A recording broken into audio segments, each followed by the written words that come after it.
good morning, or good afternoon, or good evening, wherever you're coming in from. Looking forward to see this topic today. It is a very, very value-packed topic, and really excited to introduce to you guys a good friend of mine and one of the best marketers just on the planet. So, looking forward for you guys to hearing what he has to present to us today. Without further ado, just on the planet. So, looking forward for you guys to hearing what he has to present to us today. Without further ado, on the planet. So, looking forward for you guys to hearing what he has to present to us today. How are you doing, Eddie? Can you hear us? Is there an echo for you, Zach? There is an echo for on your side, yeah, a little bit. Good, good. How about you? Is it echoing for you? I feel like there's an echo. There is, yes.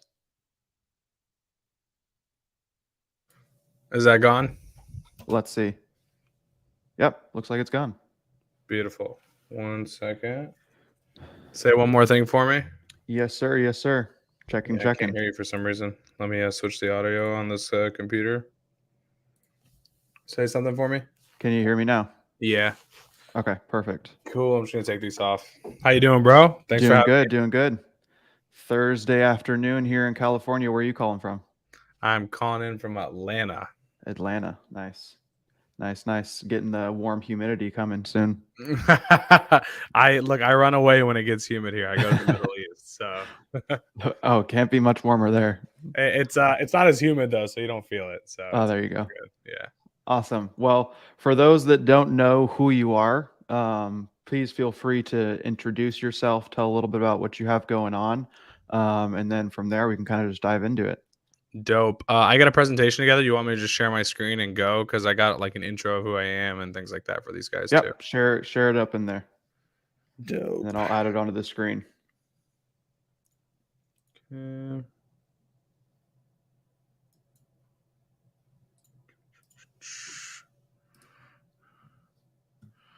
You see this? Yes. Cool. I'm just gonna leave it with the background and everything. Makes it easier for me to go back and forth in case I see any questions. Just for everyone watching, I got the YouTube chat open, so if you guys ping any questions in there, I'll do my best to make sure I answer those questions. And then Zach, if you got any questions from your group and things like that, just for sure ping me in the chat, and I'd love to just make sure I answer everyone's questions as well. Yeah, I'll pop those on the screen so you'll be able to see them. Dope. Easy enough. Cool. Let's get started. So basically today, guys, what I want to focus on is how to play bigger. This is actually a presentation I gave for people that came to my agency event in January. People paid $10,000 a ticket to see this.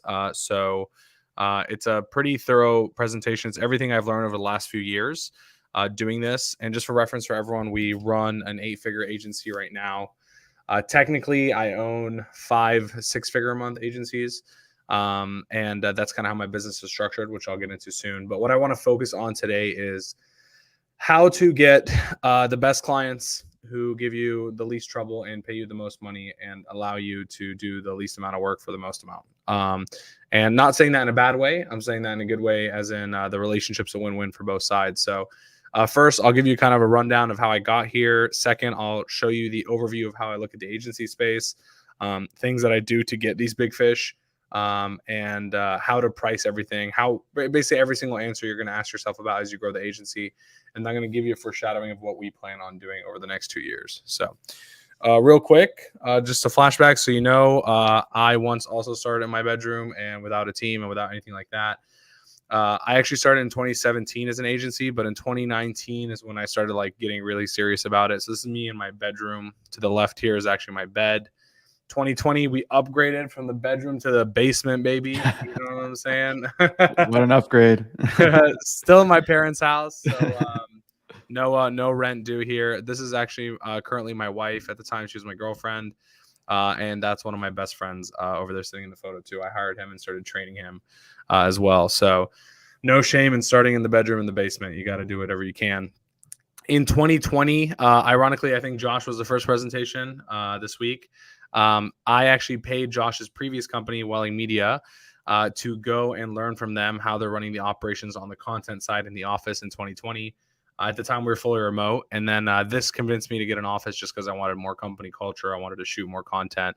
So actually, the person with the laptop on that middle picture is actually Josh, wearing his glasses at the time with more hair than he had today. So then this is our first office build out. We had nothing. You can see the TVs just on like a wooden table. That's my dog. Me and my wife were basically shooting content on our apartment table at the time. 2021, we grew pretty substantially from 2020 2021. I started speaking on huge stages.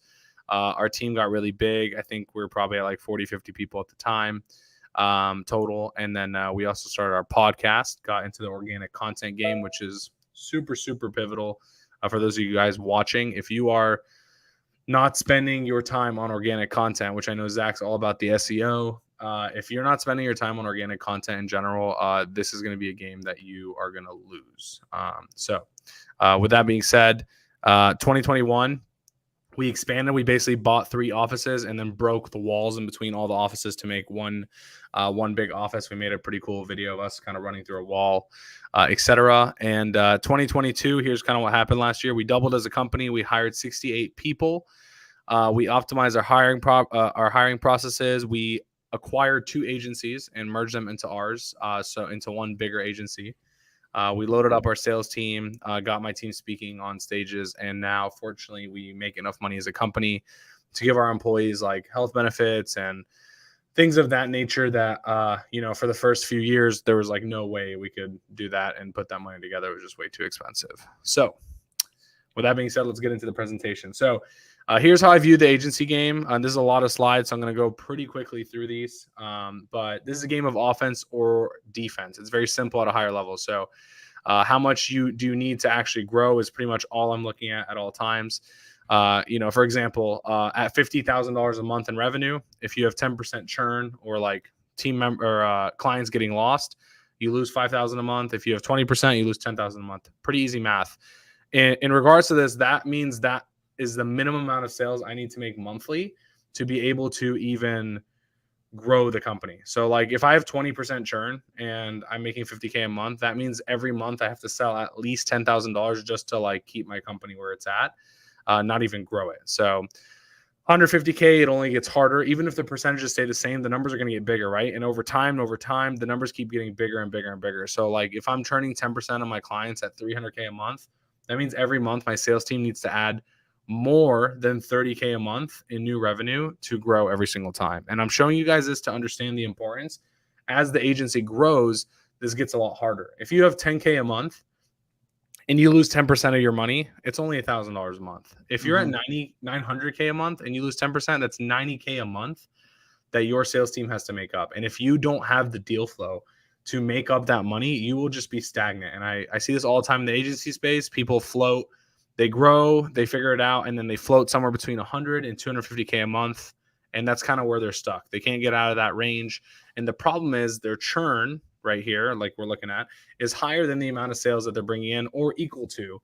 Therefore, they kind of get stuck in the same exact spot. So that's how much you have to sell in new business, not to grow, but to not shrink, right? Just to like basically flatline, keep things even. And you carry insane risk when you continuously grow because you're hiring, you need people to help fulfill all these things. And so with that being said, here's kind of the risk that you carry. So this was an example of us last year. January, February, March, April, May, you can see the growth that we had in the total revenue side.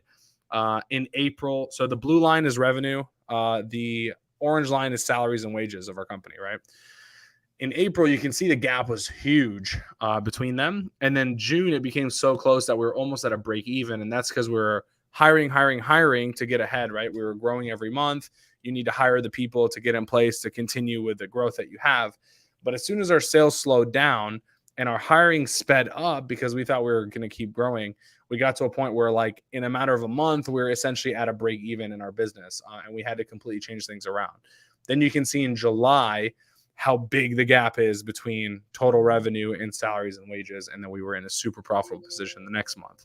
But I want to explain this to you for a couple reasons. And I'll get into exactly why. But here's a pretty good example. If you run 300K a month in revenue and you have, 220K in monthly expenses, just team, everything like that. This is a very normal business. And then you churn 20% of your business that month and you only sell 30K, you only keep $50,000 out of $300,000 in the business, which is super, super risky. And so if you're hiring ahead on top of that, let's say you put 30K to 6 new hires because you assumed the business was going to grow. Now, all of a sudden you're at 20% net. So you go from thinking you're at 20K net. Sorry. You go from thinking you're at 80K net to then 50K net to all of a sudden 20K net, all in like a matter of a month, just because you hired, you didn't close more people, and you face a lot of churn. And this is a very common problem in the agency space. And churn, quite frankly, is never going to go away and is always above zero. So in math, they call this a horizontal asymptote, which means like on a chart, you can only get close to zero. You can never attain zero. So like in no agency in the entire world is anyone at 0% churn. Okay. At the very closest, they're at 1% churn as an example. And as a business owner, we didn't get into business to have limitations. We got business to not have limitations, right? And so the problem is when you're always only focused on churn, which I'm not saying you should neglect it. I'm just saying when that's your main focus as a CEO, you're limited. You have a ceiling of like 1% or close to zero, but you can never break that. Whereas in sales, I could sell $10 million this month and no one can tell me no. You know what I mean? And so we didn't get into business to sit here and to have a ceiling on us. So what I like to do is I like to focus on the sales side as much as possible. Now, don't get me wrong. We've spent years fixing our fulfillment side and our business is good. And our churn is actually like at like 7%, 6%, depending on the year, which is extremely healthy as a business. But I'm not going to sit there and focus on getting my churn from 6 to 2 or 1. I'm going to focus on getting my sales from 50K a month to 200K a month because that's a ceiling that doesn't exist at all. So if you already know what the ceilings on churn and on defense as a whole, then we should be focusing on offense, right? Where there's no ceiling. So let's keep going real quick. Let me skip ahead. But here's the key here. It's not just more deals or more expensive deals, but it's better deals. I've had deals in my agency where we charge a client 20K a month, but it's a shit deal. It's 20K a month and it's headaches left and right. And the client always wants more than what they're paying for.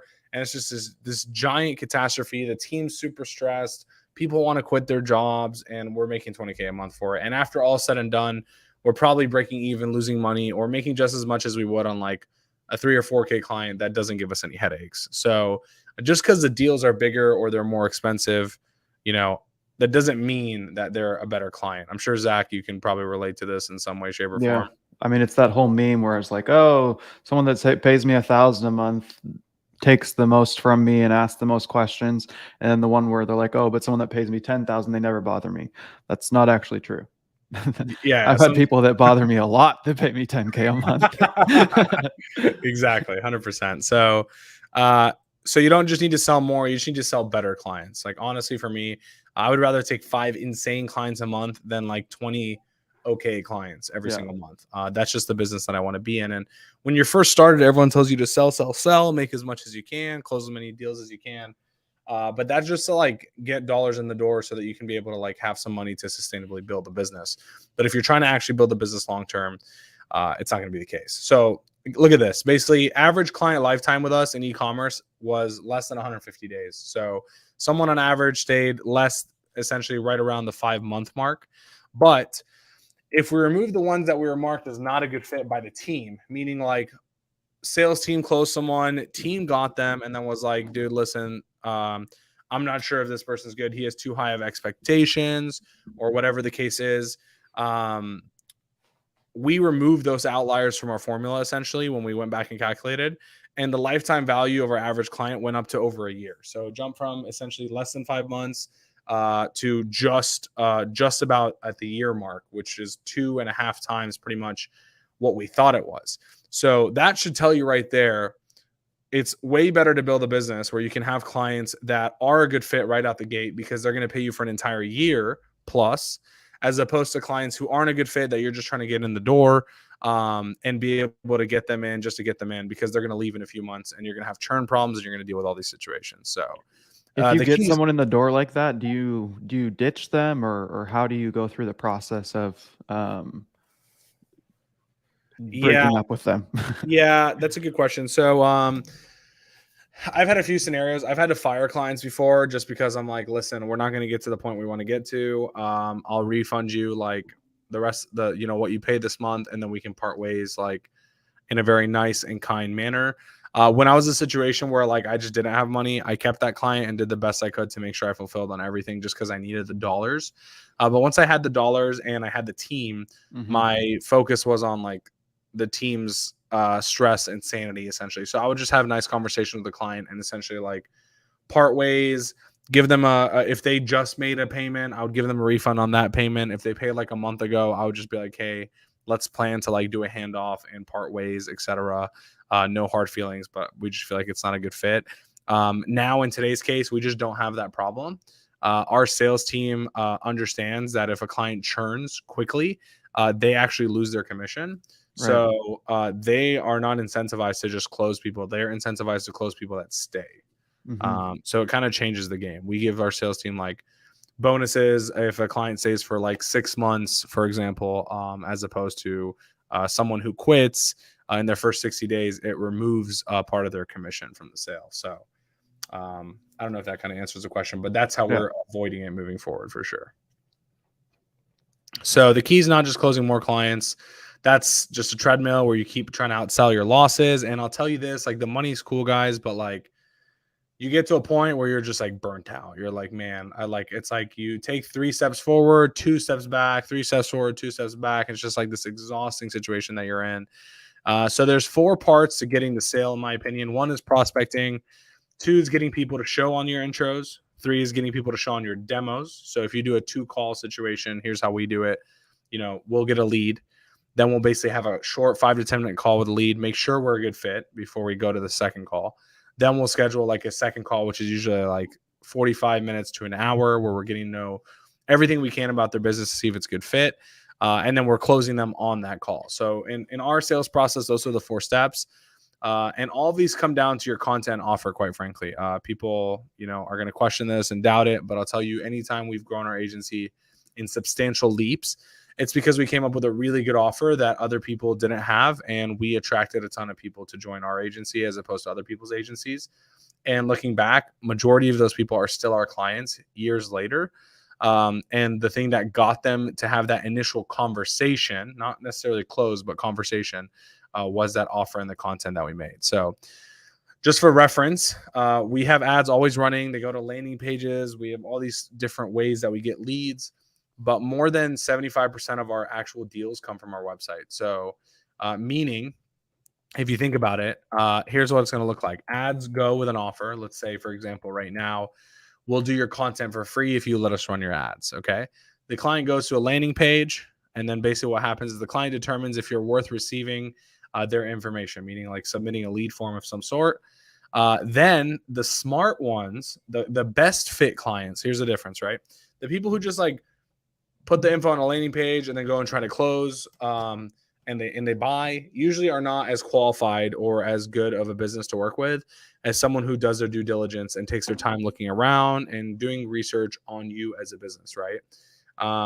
So basically what happens here is a good person will go, they'll fill out the form or do whatever they can or not fill out the form.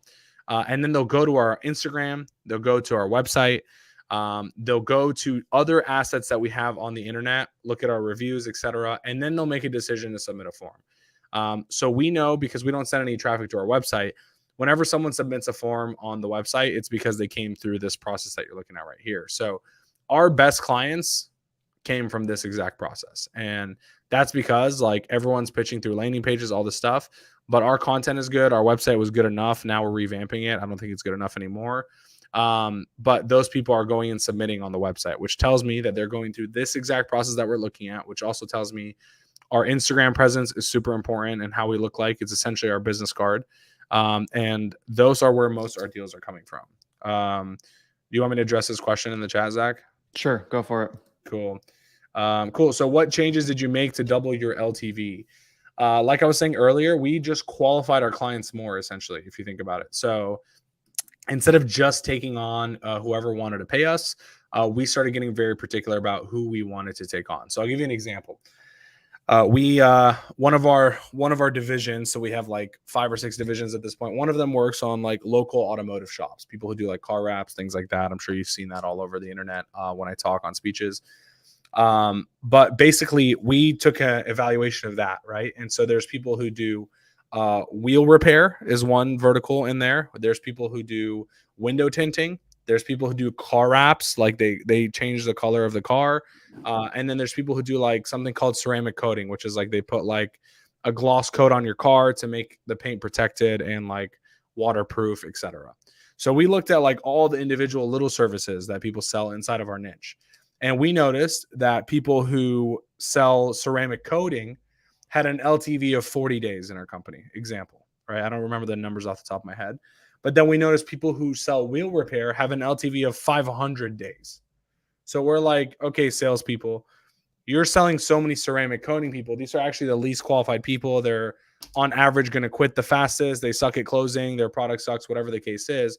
So what we do is I incentivize the salespeople to close the other 3. So I gave them a higher commission on the other 3 kinds of businesses to close versus the ceramic coating one. I lowered their commission on it, knowing that that is a service that is not really good for us to take on. Now, what they started doing is started closing all the other services that were really good. And just like that, on the auto division, we more than doubled the LTV of our customers because we stopped selling the thing that we realized people are not staying long enough on. So hopefully that answers your question. That's a cool way that you can kind of do it in your business, guys. Another question here. If you want to throw it up, perfect. What softwares do you use for tracking to-dos and projects? We currently use ClickUp. It doesn't matter what you use is the correct answer. Actually, everyone fights for a software that's the best. They all are the worst and the best at the same time. Everyone has true. They're all the worst and the best. They all have pros and cons. We've used Asana, and to this day, people on our team are like, "Man, I wish we were still on Asana." And then we use Asana too. You use Asana? Yeah. So then we use Monday for 2 years, and then people are like, "Man, I wish like they did this thing that Asana did." And then we moved to ClickUp. And everyone's like, "Oh, I love all these features in ClickUp, but like, I wish it did this thing that Monday did, and I wish it did this thing that Asana did." So like, there's pros and cons to all of them. As long as you use like a CRM, those are probably like the top 3 most popular in this space, and you organize your work somewhere. That's all that really matters at the end of the day. So, cool. So four parts of closing bigger and better clients. This is where I focus on. This is where my skill set is at in this company. Trust, authority, collaboration, and value. I'm going to go through each one of these, and I'm going to go pretty quickly. So just because I have a lot of slides and I want to make sure we're good on time here together and cover everything. So trust is their belief that you have their best interests and that you are mutually aligned with them. Okay. This is super important because I just had my sales guy tell me today, he just got off a call with someone and they said, we've talked to a dozen agencies about this service and you seem to be the only ones who I felt like actually cared about our business on the call that we were talking about, whereas everyone else didn't care and they just wanted to get to the sale and to the close as fast as possible. That person is now signing with us to pay us $10,000 a month, whereas 12 other agencies had the calls before us. Every single one of them had a chance to sell the person. But the reason that they want to work with us is because our sales team built trust with them, right? So that's how important trust is. We had the most expensive price point. Other people were selling the same thing for less. There's all these other reasons why they could have picked someone else, but trust was the one that allowed us to win here. So that's how important trust is, especially with the bigger fish. So first of all, I disqualify at all costs. And I've kind of talked about this leading up to it. But in my sales calls, I'm finding every reason why this person should not be a client. You know what I mean? Whether they don't have in e-commerce, like whether they don't have the inventory to scale, whether they're not willing to spend money on ads, whether they're not willing to give us content. I'm finding every reason why I can say no to someone. Because as a consumer on the other end, if someone's sitting here and telling me every reason that I can't work with them, then I trust them even more because I know they're not just trying to sell me on the money as quickly as possible. They're actually focused on, is this going to be a good relationship or not? This is the same in dating in general, right? If you're going to sit there and just like date any girl and it doesn't really matter and you're not going to ask her like, I like a girl who does this, I like a girl who does this, you're going to get the bottom of the barrel girls at the end of the day. And the same goes in business, right? People like it when you do that. Not only does it save time, but it builds trust. It shows just signing someone up is not the purpose, but signing the right fit is. Another thing that's important, like emotionally here, your body radiates frequencies, right? When you're mad, when you're happy, when you're in love, etc. This is some like really, really deep shit. But basically, authenticity is known as one of the strongest frequencies that your body can release, 4 times that of love. So like if you're feeling love towards like your daughter, your wife, your girlfriend, whatever the case is, authenticity, like being actually organic, truthful, honest, and like caring about the other person is 4 times that strength in regards to radiation. And I don't care what anyone tells me. Humans have like auras, have like energy fields around them. And even over Zoom calls and on Google Meets, people can feel what is happening from the other person. And me immediately, dude, within 60 seconds, I can tell if someone's like shady or not because of the feelings that I get. And so that's why authenticity is super important. When you're allowed to be our authentic selves, we radiate confidence, purpose, and we come alive through our body. So do you actually believe that what you're selling is good? Because that's the first step in all this. Since I was literally getting started out, no matter what I sold, I believed 100% every single word I was telling someone. And I believed 100% that I was going to fulfill on everything that I told them they're going to do. And I knew 100% that I'm going to do whatever it took to get that done. Even if it failed the first time, I'm going to go and redo it myself because I told him that this is what I'm going to do. And I 100% believe that. And these people felt that from me. So like even my first big sale, I remember I used to close clients on $1,000 a month, on $1,500 a month. I closed someone on $7,000 a month, and it was like this gut wrenching feeling. It was like so much more expensive than what I'm used to. Still in my bedroom at the time, and I remember like I believed 100% that I was going to bring this guy, a 10x ROI on a 7K month, and the next closest quote he got for the work was 3K. But because he believed, I had no data. I wasn't showing him crazy spreadsheets. Other people were giving him reports of markets and like going all out. But from my conversation with him, he believed that I believed that I was actually going to do it. And that's all it took for him to be like, I trust that me giving you the $7,000 a month will give me an ROI. That's how strong this actually is. So another tip I do to earn trust is I always go first in my intros. I don't let the other person intro first. Usually on sales calls, people are like, they use words like time down or make sure you have control or power of the call and all these things. Big players who have big businesses don't play by the same rules that normal humans do psychologically. Okay. But they still play by rules. So this is one of them. I always go first. And that shows them that I'm willing to do things, which makes them willing to do the same things back to me. So it's just reciprocated value, right? So like if I go first and I'm vulnerable, and I talk about things that like I'm good at or things I'm also bad at, or like as a company, these are things we're not focused on or we're really bad at them. I would rather focus on these things, etc.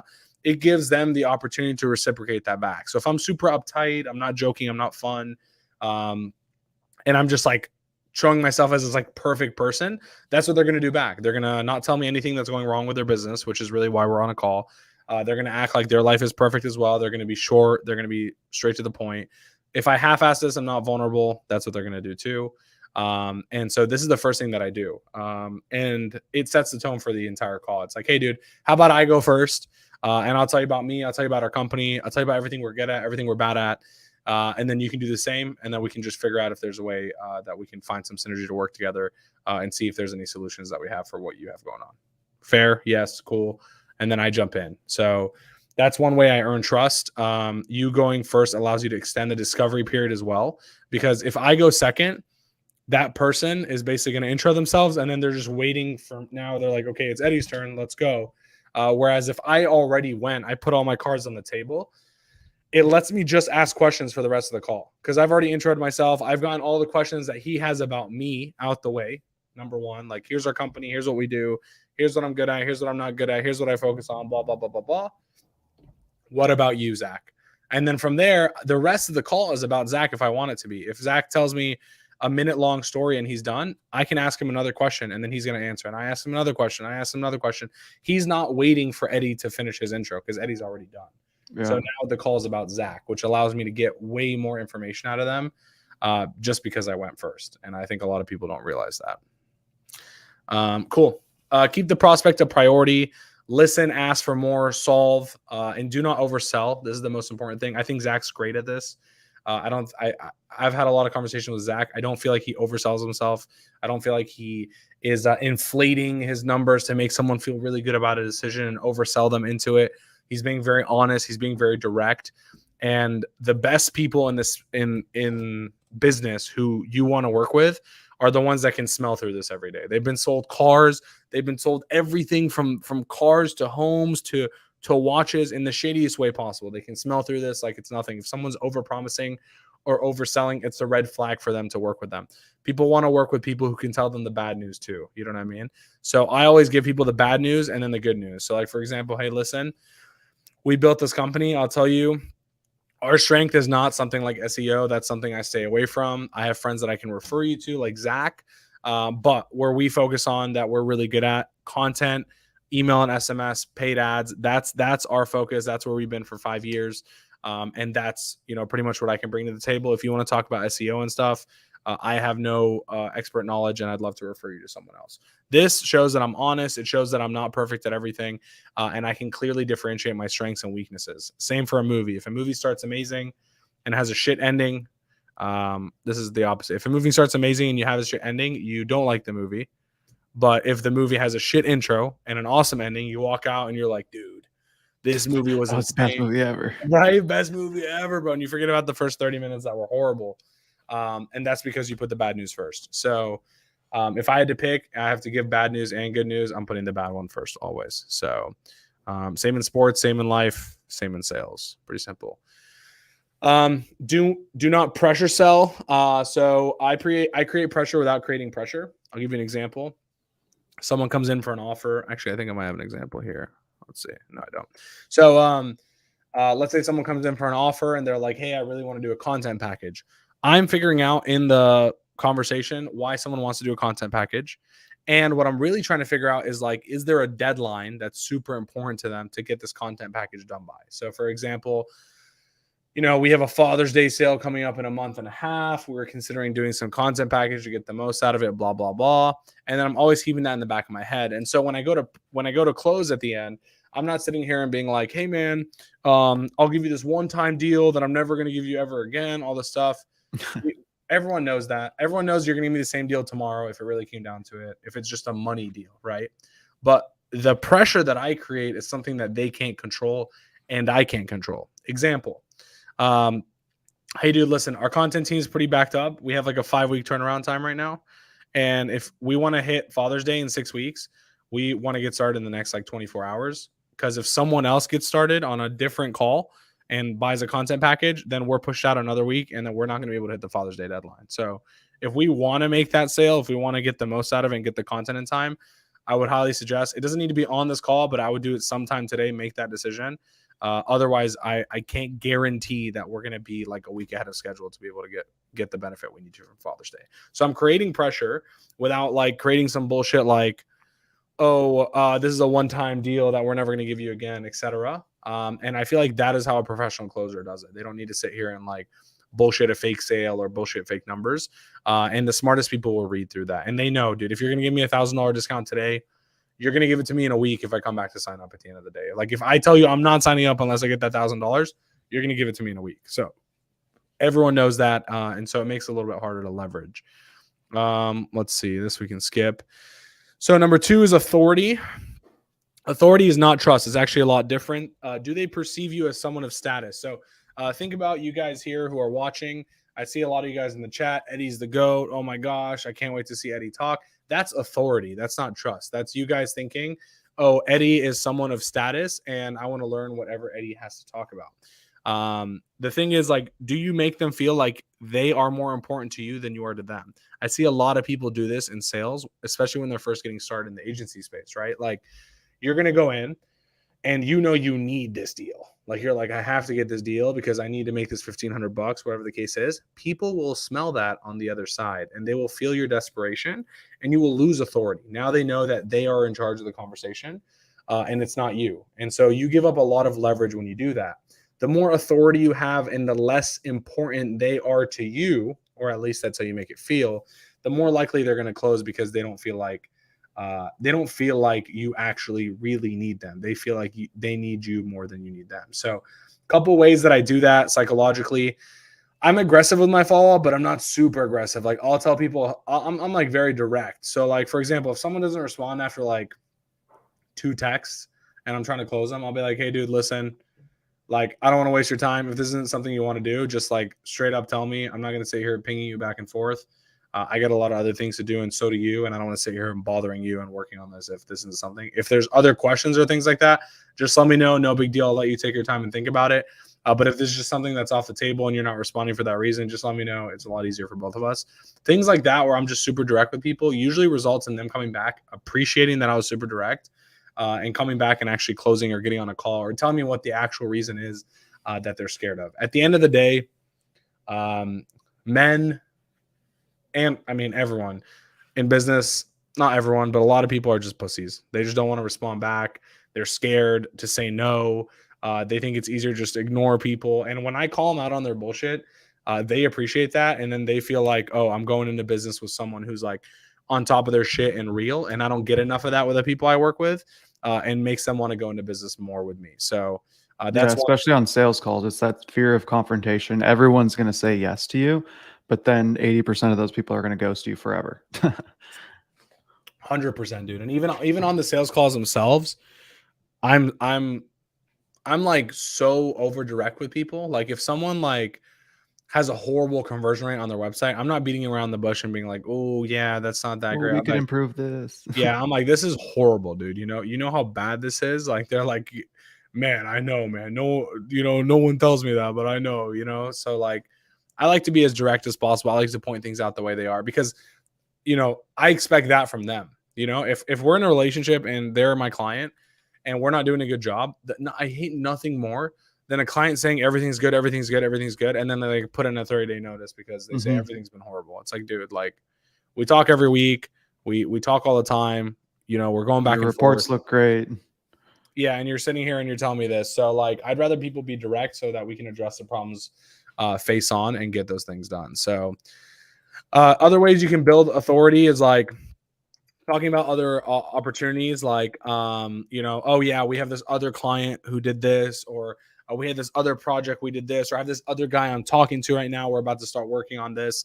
When you have things going on in your life, you're more interesting to people and you have more authority in general. So if you think about like a restaurant, if there's a restaurant and there's like a huge line outside, there's a huge wait, and then there's one right next to it that like has no one sitting there, etc. You're like, dude, what is that restaurant with a huge line? I want to go be a part of that, right? It's like energy is really what it is. And the same here, when you're like, oh, we have this other client we did this for, or one time we did this campaign, or yeah, we're about to start working with this guy. Like people who are doing things in their life. And if I wasn't doing anything in my life, you probably wouldn't be here to listen to me and Zach talk, right? But because I'm doing things in my life, because it's interesting, it creates authority and has that happen. I remember when I was first starting out, I was driving my Altima. This thing like barely drove. And I was on a call with someone, and it was a client. It was this guy who was paying me $7K a month. And he was like, hey man, I need you to fix this landing page, whatever. And I was like, yeah, dude, I got you. I'll get the team on that. Don't worry about it. I'll have the team do that right now. And at the time I was the team. The whole team trick.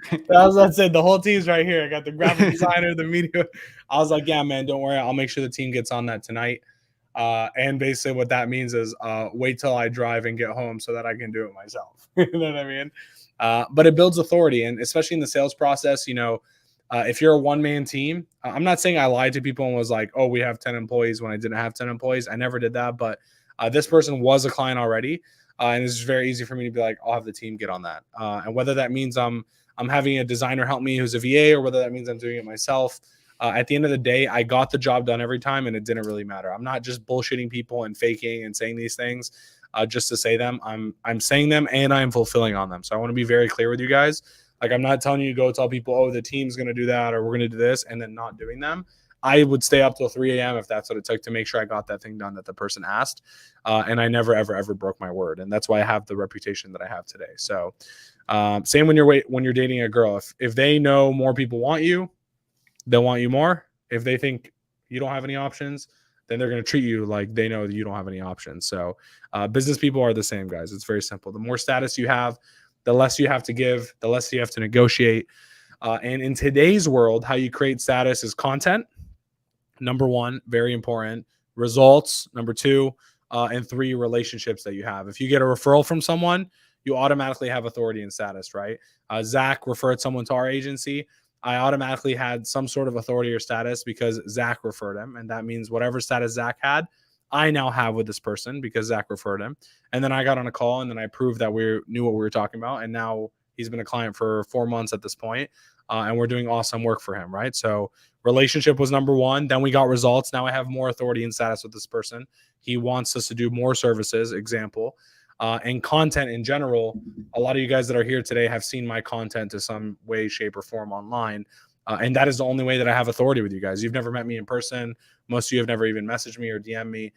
Yet I carry some sort of authority and status with you. So I highly, highly encourage you to start making content inside of your niche. This you can skip. Let's see. Big fish expect expectations and boundaries. So I'll tell you this. Back to the meme Zach was talking about.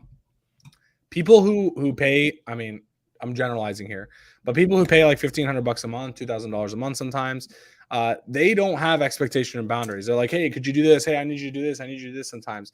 The people who we charge more, ironically, we give them more rules than the ones we charge less, because we want to be very strict about what we do. So I'm very ruthless. I'm very direct out of the sales call. Before I even take someone's money, I'm like, listen, I just want to make it clear. You won't be working with me directly, but I'll be involved with the team. I'll be talking to them, etc.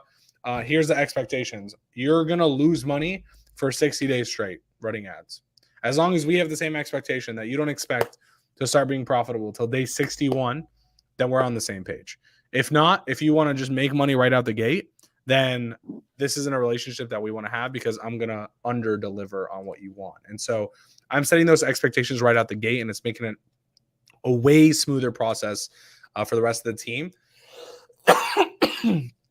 And big fish love that, dude. These guys, think about it. They're running serious companies. The ones who can pay you 10 to 20K a month, 30K a month. I have clients who pay us last month. I had a client pay us $320,000. One client. Like one client. Think about that, guys. Like we have over 120 clients. I had one guy pay me that. And the way that relationship started was because I set expectations. I said, here's how it's going to go. Here's what we can expect. This is exactly what it's going to be. And that's a person who's running multiple companies, who has tons of successful businesses. And the only reason he wanted to work with me was because I set expectations out the gate. And he understood that I was about my shit. I was about my business. I wasn't just selling him to sell him. I set the expectations pretty clearly. I got a pretty good question here from Kemp, if you want to slap it in here. How do you balance work and life, especially in the beginning right now? I feel bad for doing social things, and on the other hand, have FOMO when working during weekends. I'll tell you this, dude. Everyone has a different answer. In my life right now, I balance social and or work and life extremely well. I have a daughter and a wife, and I come home to them at a certain time, and I don't work for like 3 or 4 hours no matter what when I come home, so that I can spend time with them until she sleeps. And then maybe I can work at night or whatever the case is. But when I first started, I didn't give a fuck. I'm trying to build a company. I'm trying to make money, and it is not easy, dude. It's where we live in a world where like it's hard to even be an employee, let alone to go start your own company. And if you want to actually make it big, you got to sacrifice. You got to get ahead. You got to do more learning to catch up to the people that are already ahead of you learning. You got to do more outbound to get more deals and deal flow, because you don't have a reputation. You don't have all these things. And so every single hour counts. When I first started, dude, I was getting up early, and I was literally working all the way to like 1, 2 a.m. on a regular basis, working every weekend. I didn't care, dude. I love working on weekends because I felt like I was getting like 10 hours of productivity in my head. Everyone was just sitting on their couch. Even if they weren't, that's what I convinced myself. And it just drove me stronger and had more fire. And to be honest, when I first started and I had less balance, I was way more motivated to work. Whereas maybe now I have less motivation than I did back then. Not saying I'm not motivated, but I definitely don't have that intense fire that I used to have when I was like all in on work. And I set those expectations with my family and my wife. My current wife at the time was my girlfriend. I told her, listen, the next 3 years, I'm grinding. Like, don't expect me to go on like vacations with you to places. Like those are limited things. I need to like put my head down, and I need to get ahead if we're going to have a future, if we're going to get married, if we're going to have a successful business. And it's cool. Now we talk about that, you know. She's like, remember when you hit 15K a month? And we like talk about it. And she's like, remember when you hit, I remember I hit 70K a month, and we were walking around our apartment complex. We remember the exact sidewalk we were on when we were like wow, we hit 70K a month. What an achievement. And nowadays, I mean, if we don't do 70K in 2 days, or something's wrong with our company. You know what I mean? Like we have a code red. Oh my gosh, we're bleeding. Whereas like literally just a couple years ago, I remember like 70K in a month was like such a huge achievement, which it is at the end of the day. But it's all perspective, right? So I would put my head down and grind if I'm getting started. If you're established and you have a team and things like that, it makes it a little bit easy to work-life balance. I spend 650K a month in payroll. So do the math. I'm paying people 650K a month to help me have a better work-life balance for myself. Right now, I'm able to do that, and I worked for 5 years to get here. So my belief is put your head down, don't balance, go in balance towards work, and I think you'll get a lot more results. And in the future, you can reap those rewards. And look at me, I'm reaping those rewards now. But if I didn't work that hard, no way I would have been where I'm at today. So Yeah, 100%. I mean, I completely 100% agree with that. That's the philosophy that I take as well. But I mean, it also depends what you want personally, right? Like if you in your life, you're not looking to build a huge company and you don't have huge aspirations which there's absolutely nothing wrong with that at all. Like if you're looking just to make a solid living for your family and then enjoy life, then you can start work-life balance now and balancing it out and figuring out how you want to do it. But for those of you that are like, man, I want to actually build something that's bigger than me. I want to be rich. I want to be wealthy. I want to have this huge company. Then it is that sacrifice, those 2, 3, 4 years of sacrifice before you can start enjoying a family, enjoying vacation, enjoying nice cars, different things like that. Like just put your head down and forget about it. Like later your friends are still going to be there, that want to be there, your family's still going to be there, your significant others are still going to be there, and then you'll be able to enjoy that time with them, having reached the goals that you want to get to. I love that. Yeah, I'm 100% on the same page. Like if you want to make 10K a month and you want to make 10K and spend time with your family, do that. Like that's okay. I just had the aspirations of like I want to build a massive company. I want to be really good at marketing. I want to be the people go to college and they want to apply to my business to work here. Hmm. If I just wanted to make 30K a month and spend time with my family and kids, I'd probably be working like 4 or 5 hour days, to be honest. Yeah, And and there's nothing wrong with that either. nothing wrong It's with the that at whole all. social media thing of like, oh, you have to be this guru, you have to have the $1 million a month, whatever. You have to If have you the don't want to, Lambos. You have to have all these things. Who cares about all of it, dude? Um, to each his own. But yeah, great answer, bro. Should we answer this next one here too? Cool. How have you used AI or machine learning tools to enhance your sales process? If so, how have they contributed to closing deals? So, on the sales process right now, there's two ways we use this. Let me pull up the names so I can tell you. So one, we use some software to basically scrape leads. So that's one way that we do it. I'm trying to figure out the name here. Okay, so Seamless AI is one of them. Browse.ai is another. Those are softwares that we use for AI scraping tools to get people's info. And then also 11 Labs for audio. Basically, what the sales team has done is they've taken my voice and they've cloned me.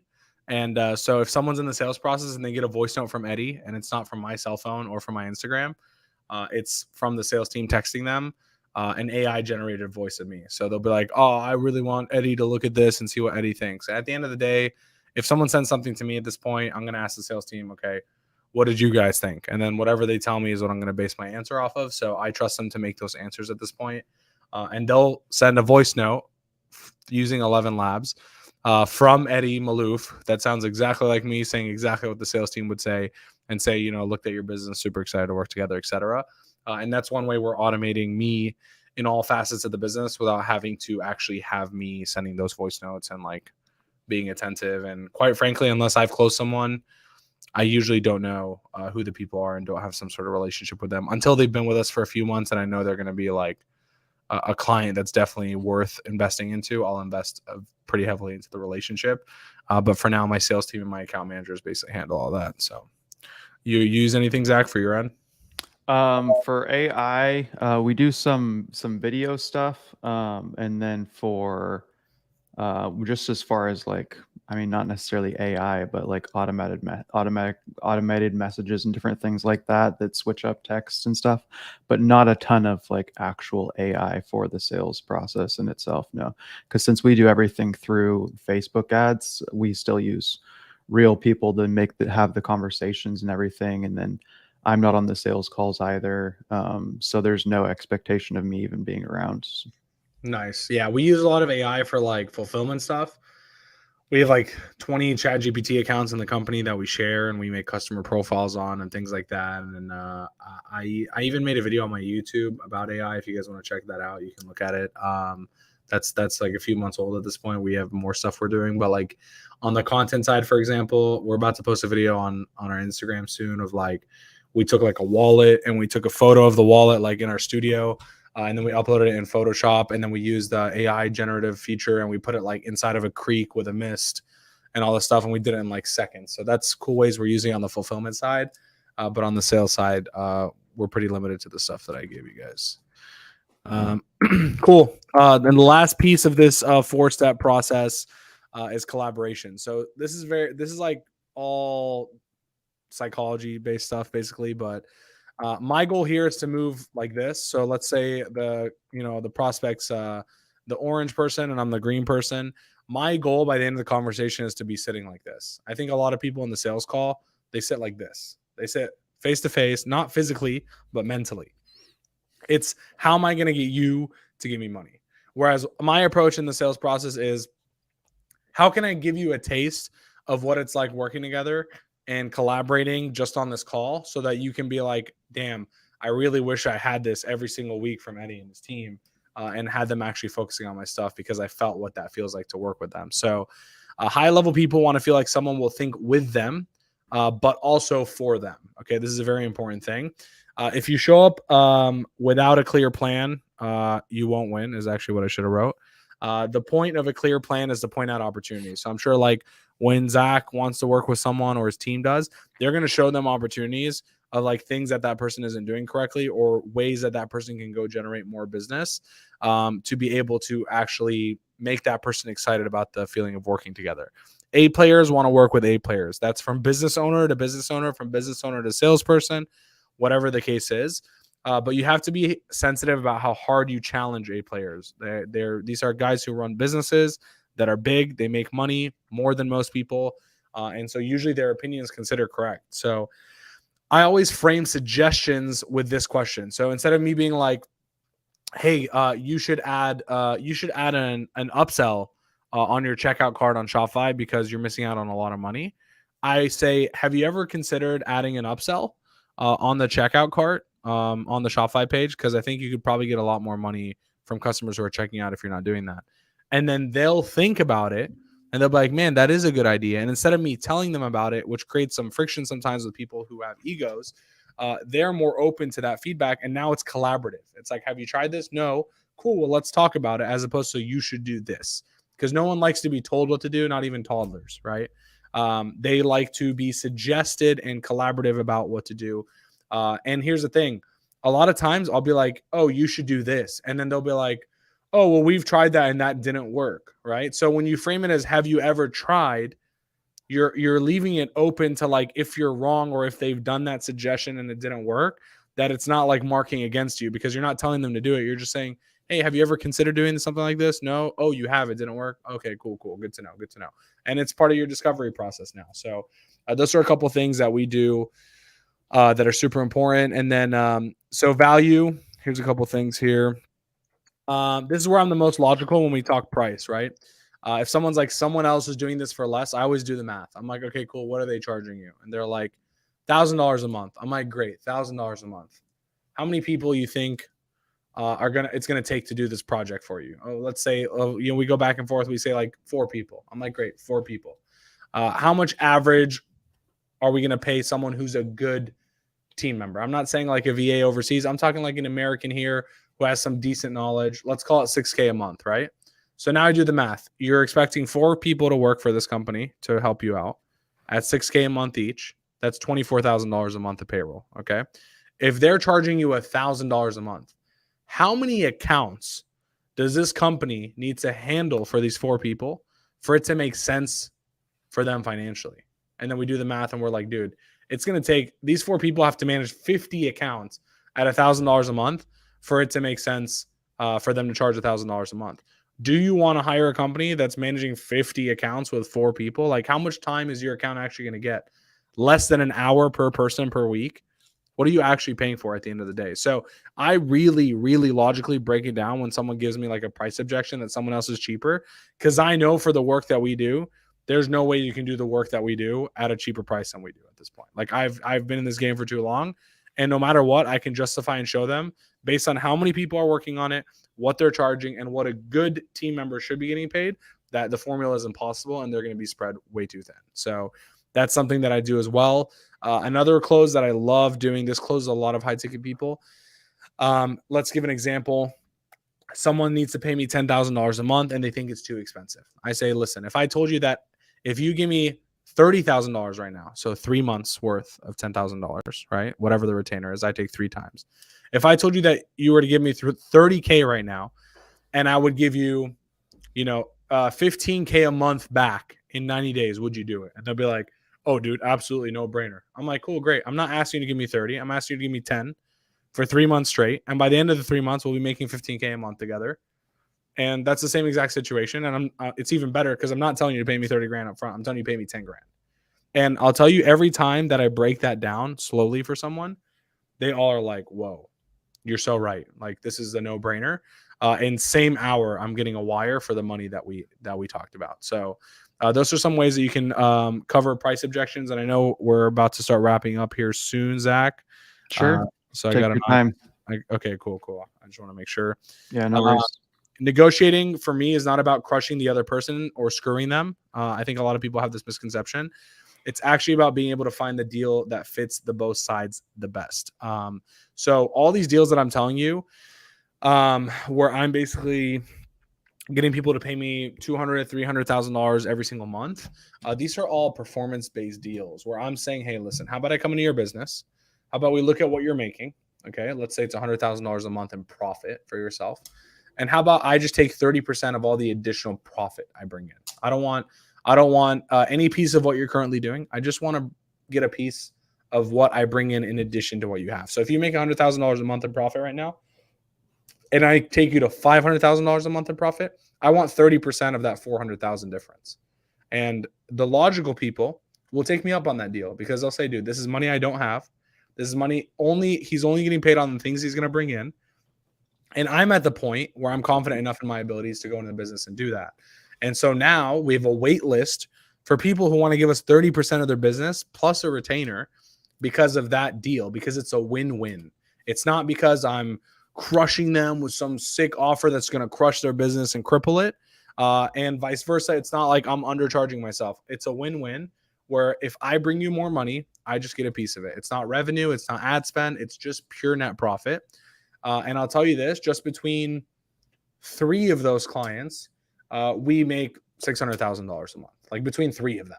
Like, think about that. Again, we have another 100, right? But because these deals are win-win, it makes it easier for people to sign on to a 30% piece because it's only in the increase that we bring in. And I'm not going to drop names, but I'll tell you, like, I have 3 billionaires on my client roster for that offer who give me 30% of their business because it's such a win-win deal. So if you guys want to work with these bigger guys, if you want those deals, you want to think of creative ways like that where you're only getting a percent of something that you bring in and you can track, because then you can ask for way more. You can have them sending you $250,000 a month and they're happy and they're smiling doing it, instead of someone sending you $10,000 a month and being mad about it because it's not tied to some sort of incentive of some sort. So that's something very important in negotiating. I think it's a two-way street.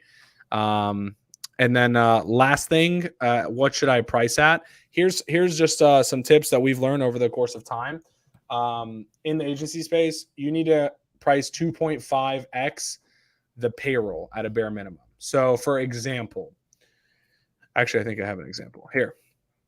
If it takes you 10 team members at an average of $5K a month to run a team, that means you have $50K a month in payroll. Okay. 2.5x that $50K would be $125K a month. That means that team if they're getting paid 50K, needs to be generating 125K a month for the business. That's the sweet spot. Okay. If that team can only handle 30 clients, let's say, and we assume at all times the team is about 65% capacity, then that means you can handle 20 clients. So 20 clients need to be paying us a total of 125K. That means we need to be charging $6,250 per client for this service for it to make sense. Because as an agency, I still have marketing costs. I have costs of software. I have costs of sales. I have costs to run the team. I have payroll taxes, office costs. There's a million other things in between here. So it's not like I'm just pocketing, an extra 75K here. It ends up being maybe a 30K pocket, 40K pocket on 125K for a lot of effort, right? So you want to use this formula, save it. I promise you, I have 3 people full-time on my finance team. I've run every scenario possible over the last 4 or 5 years. This is a sweet spot where it's affordable for the client, but it still makes sense for the business to run and operate. If you want to screenshot this, save it.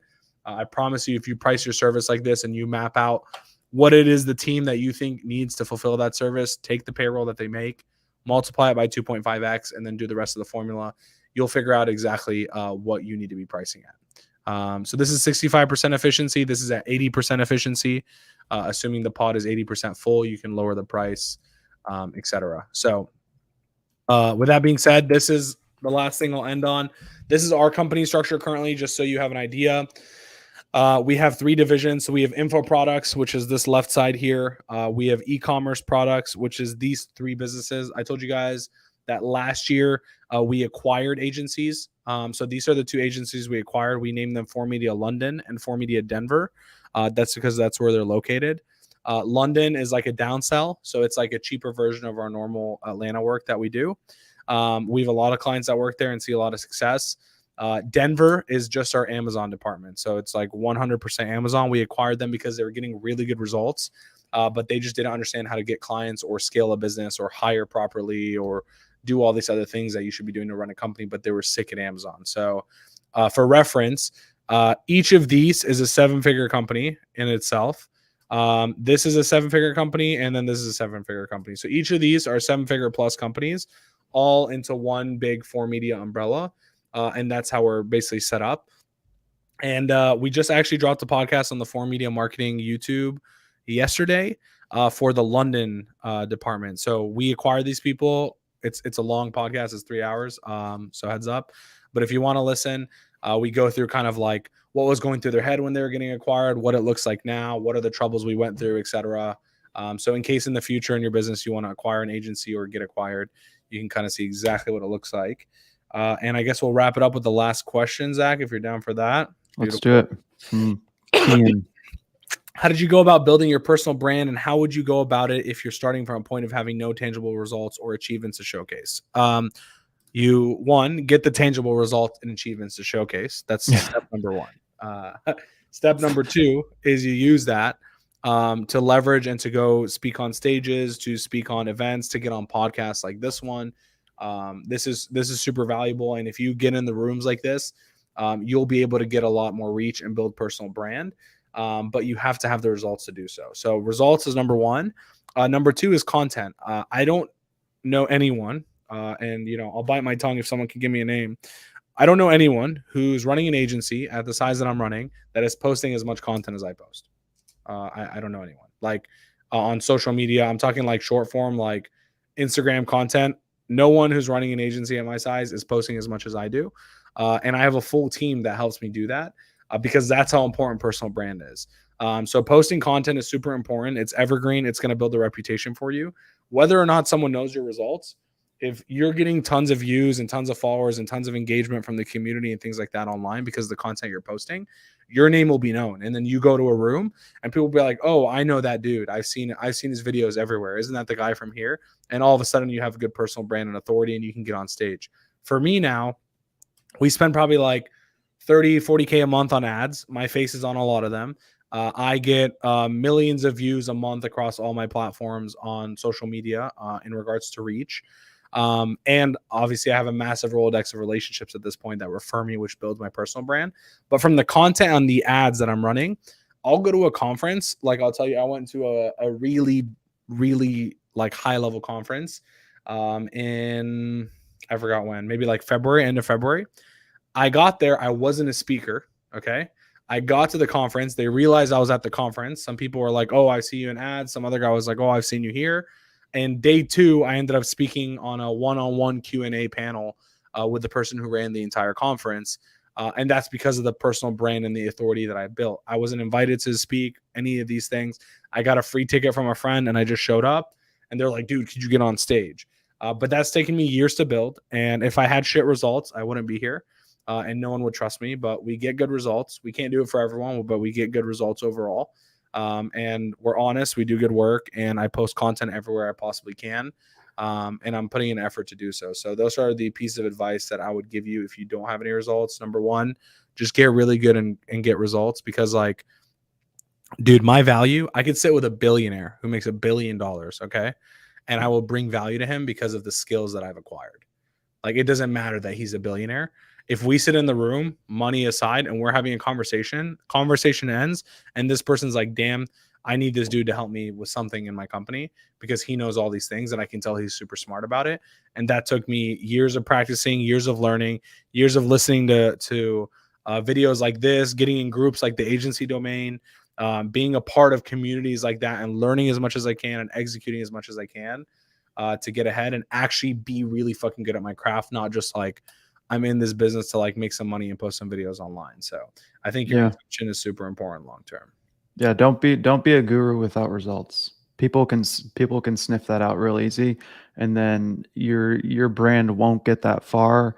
You won't be able to do that much. People won't, and be genuine too. Just be genuine with people and be genuine in person. If you don't have the results yet, you can completely do the method of like vlogging your life of like, hey, this is me starting. This is where I started out. This is what I'm doing now. These are the results that I'm getting now. And then eventually people will see how honest and how upfront and how humble and how whatever you are, that once you actually get to that level, then they'll actually trust you. Like, oh, we saw him come up. We saw him come from nothing, doing nothing. And so if you want to build, like, if you're like, hey, I want to start building my personal brand now, do it that way. Don't post the one screenshot of the one good result over and over and over again, or results that you got 2 years ago when the tracking was different for e-com or whatever, which a lot of those course gurus do. I'll be like, yo, when was that screenshot? Oh, 2020. Oh, cool. The dates are always removed on those, if you know. Yeah. Oh, cool. Very cool. And then they sell you a $2,000 course and they're the guru, right? So just don't be that person, you know? Yeah, love that, man. Great advice. Anything else you think we should give these guys for today? No, I think that's good. This stream will be up for 24 hours for anyone that wants to come back and rewatch it. If you guys have any questions for Eddie, he's also inside the agency domain chat. If he wants to pop in there, answer any of those questions, anything you guys have for him, see if we can get pull some resources out of him and pop those in there as well so that you guys can see them. But after 24 hours, this will be removed from YouTube or wherever you're watching it from, and then it'll be archived inside of the Discord. But thank you so much for your time, Eddie. Really appreciate it. The alpha every time you come into a room is insane. So I really appreciate that, and for the humility and the ability to come in and bring like real tangible things for people to actually do and implement in their business. That's super valuable that a lot of people can't do. But where can they find you? How can they get involved with the agency founders? What do you have going on that side? Thank you, bro. Appreciate it. You can find me here, right here, this handle. I hope I'm pointing on the right place on everyone's screen. It's also in the YouTube's description below. Dope. Yeah. So you can just find me on Eddie Maalouf on Instagram. That's probably the best spot to connect. Agency founders, it's an event for agency owners in January. So if you follow me, you'll get pinged when the time comes. We've already booked it. It's going to be in Atlanta in January. We do it the same time every year. And for those of you that have bigger agencies, 6 figures a month, we have a different group for that, which I won't talk about now. But if that's something that you want to get into, we can talk about it. But for now, the only thing I have to sell you is, show up in January to the agency event. I promise you it's the most valuable agency event that you can possibly go to. But more importantly, just follow me, get free value, build your businesses. And as long as you guys are building them and doing awesome and, building yourself and your companies and doing good in the world, that is all I can ask in return for my time today. So 100%. All right. Appreciate you, Eddie. Thanks a lot, Zach. See ya. Bye-bye.